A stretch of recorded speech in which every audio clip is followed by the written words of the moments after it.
Hello, good afternoon, good morning from where you're seeing this video. You're welcome to this channel once again.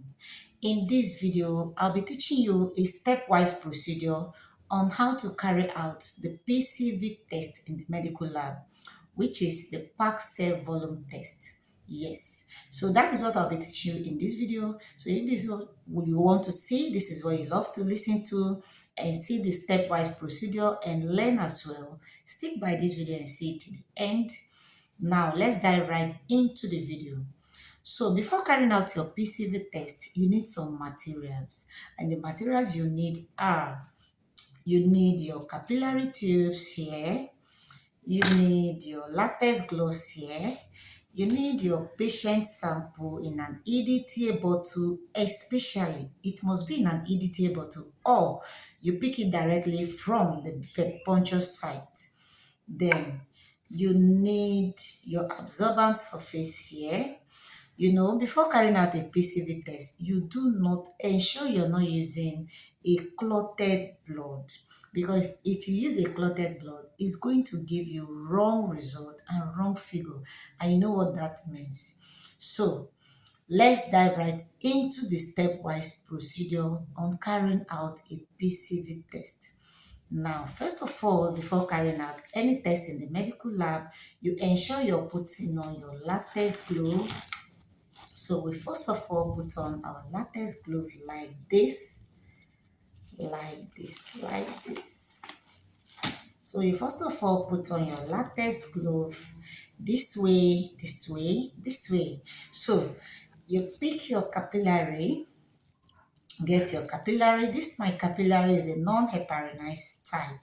So I like to use my non-heparinized, the one that doesn't have any anticoagulants. It will allow me to get an accurate result because there's no anticoagulant in this capillary. So after picking my capillary, I'm going to get my patient sample here.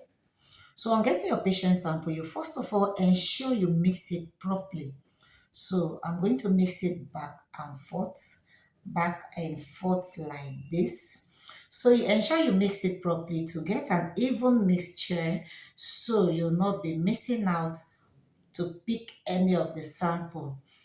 And secondly, you'll be getting an accurate, it will aid you to get an accurate and reliable result and figure for your PCV.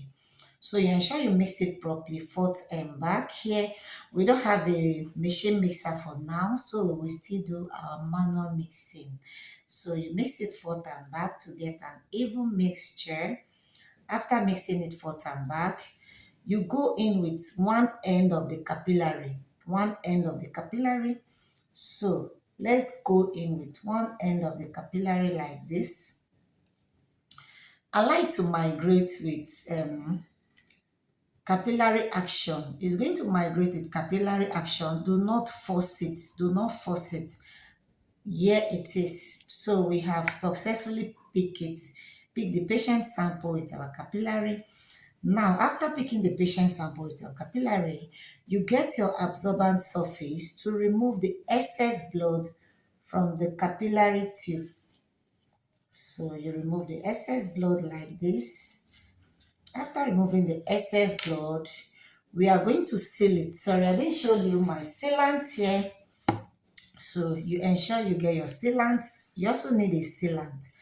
So let's seal one end of the capillary. So before sealing one end of the capillary, ensure you're sealing the end that do not go into the sample.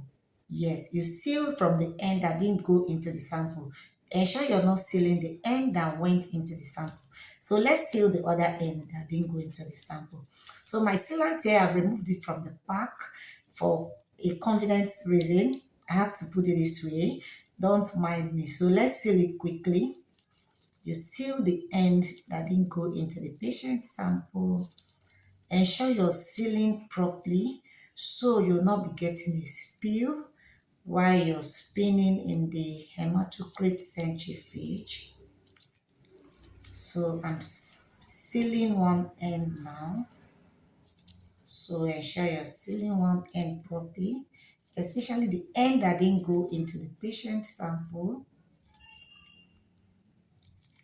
So here we have successfully sealed one end. So after sealing, you're going to stand it this way to check if the red cell is falling. If the red cell falls after sealing, it means you didn't get a proper sealing. But if the red cell did not fall, if the red cell is suspended this way, it means that you got a proper sealing. So here we have successfully sealed our capillary. So after the sealing, you're going to go into your hematocrit centrifuge, place the capillary in the hematocrit centrifuge. If you check in my channel, in one of my previous video, I showed